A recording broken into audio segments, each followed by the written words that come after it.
Hello guys! Hello! So, nagbabalik ako dito sa YouTube. Sana magustuhan nyo yung aking video. Please like, heart, or comment, anuman, at mag-subscribe. Thank you! Good morning! Sinamantala ko lang yung pagkakataon ito na hindi pa nag-iingay yung aking kapitbahay na nagre-renovate. Ay, yung tok-tok dito, tok-tok doon eh. Minsan naman yung welding, hindi ang ingay-ingay talaga, nakakadimi. So, ngayon kasi gusto kong ipakita sa inyo kasi yung aking mga daliri, medyo ano na siya. May mga protruding ano na siya dyan eh. Kasi tawag dito gout ba o arthritis. May time na sumasakit yan, kumikirot.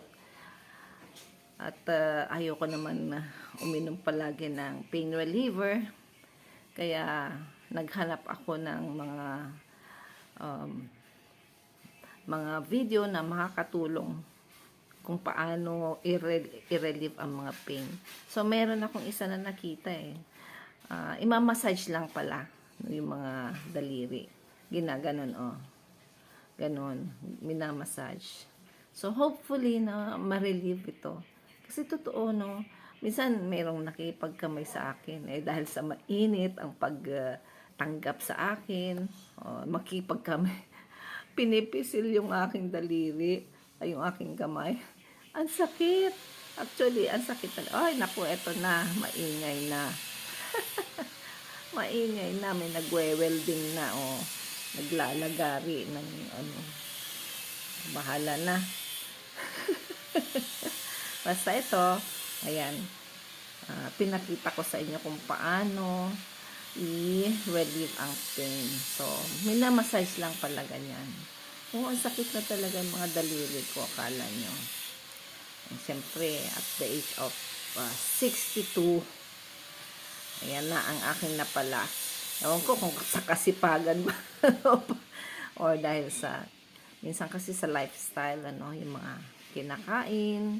Siyempre pa, kung paano ba yung ginagawa mo, dapat ipahinga mo muna kasi yung kamay mo bago ka maghawak ng mga ng tubig, lalo na kasi nabibigla din siguro, no? Nabibigla yung mga daliri o yung kamay mo kapag mainit yung kamay sa pagtatrabaho, tapos maghawak ka ng tubig, maghugas ka, ganyan, malamig, ayun.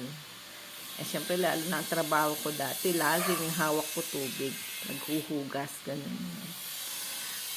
Kaya siguro ito nakuha ko yun sa aking pagtatrabaho.